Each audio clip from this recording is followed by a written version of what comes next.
Tina Koto Katoa. This is Moritz Lehmann of Starboard Maritime Intelligence. Today is the 8th of May 2022 around 10 p.m. UTC. That's 8 a.m. in Sydney, Australia and 10 a.m. in Aotearoa, New Zealand on May the 9th.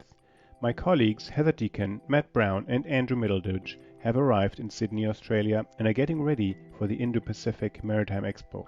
If you're attending, please visit them at our stall to talk about maritime intelligence using Starboard. In today's update, I will report on the latest vessel detections from space by Unseenlabs and MDA satellites.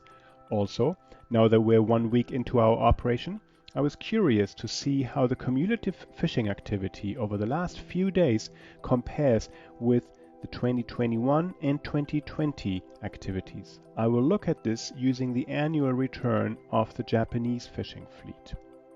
Let's zoom in on the vessel activities in the area.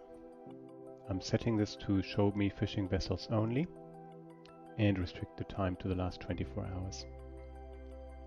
You can see that 2 vessels have entered the area here, a Japanese longliner and a New Zealand longliner. The New Zealand longliner appears to be just transiting through the area in the northeast corner here. There's one other vessel that is technically in our operations area, but it belongs to the Chinese fishing fleet, which is fishing just outside up to the north of the Op18C area. You can see that here. And so we're not really counting this as activity in our area. We've had 2 satellite acquisitions again. We're very successful.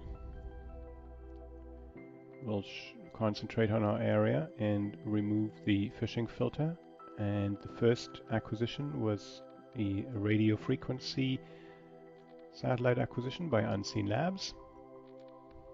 This acquisition made 6 detections. 5 of those matched to AIS signals in the area.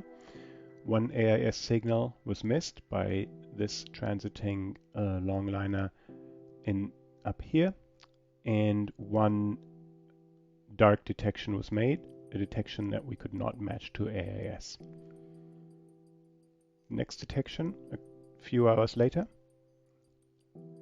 is the synthetic aperture radar by MDA radar Sat-2.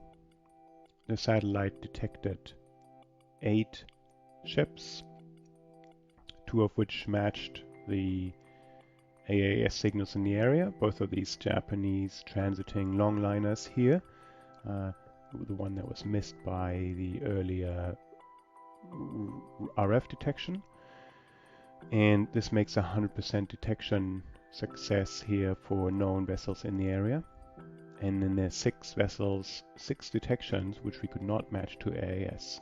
Here and here and here and these other 3 here. We've given them medium confidence level that they're vessels because there's quite a bit of noise around them, and so we're not 100% certain. Altogether, just going back to the RF, the unmatched detection down here, let's mark that one so we can compare it to the SAR footprint, and unfortunately it's just outside the SAR area, so we don't get a repeat detection here. On my own time, I just added range circles over those unmatched detections in the SAR image, and going back here now to the RF coverage, and these unmatched detections from SAR are within the footprint of the Unseenlabs radio frequency detection. However, they were not picked up. So this shows us that there is discrepancy. We don't have a full confidence in these SAR detections and not matching any detections in the RF. So these are giving us some more pointers as to whether detections from satellite are real detections or not, and all these other bits of information add to the bigger picture. This concludes today's update of activities in the Op18C area. We're expecting 2 more satellite acquisitions tomorrow on the 9th of May around 8 a.m. and noon UTC for SAR and RF detections respectively. Please check out the accompanying screencast that traces back the Japanese fishing vessels currently active in our area to May 2020. Tena koto for listening. Please get in touch with us if you have any questions or comments, and follow us on LinkedIn and Twitter for updates.